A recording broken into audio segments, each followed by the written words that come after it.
మాఫియాకి తెగబడ్డారు. వీళ్ళకి అదనంగా మంత్రులందరూ పరిపాలన చేయాల్సింది పోయి వాళ్ళకిచ్చిన శాఖల్లో మరి నాలెడ్జ్ ఎక్వైర్ చేసుకొని ప్రజలకి తోడ్పాటు చేయాల్సింది పోయి మంత్రులందరూ కూడా భూ కబ్జాలు చేయటం జరిగింది. ఎంత దారుణం అంటే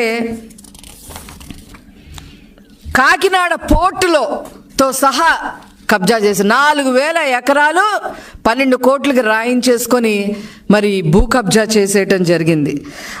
అలాగే పెద్దిరెడ్డి రామచంద్రారెడ్డి, మిథున్ రెడ్డి రాజాలపల్లిలో మరి దాదాపు 1000 ఎకరాలు జమీందారు భూముల్ని కూడా కాజేశారు. ఈ ఫైల్స్ అన్నీ ఎక్కడ కనపడతాయా అని చెప్పి, ఎక్కడ కనపడితే ఏం చేస్తారో ఈ ప్రభుత్వం అని చెప్పి మదనపల్లిలో ఫైళ్లు కూడా తగలపెట్టేసిన సంగతులు మనం చూసాం. అట్లాగే పిన్నెల్లి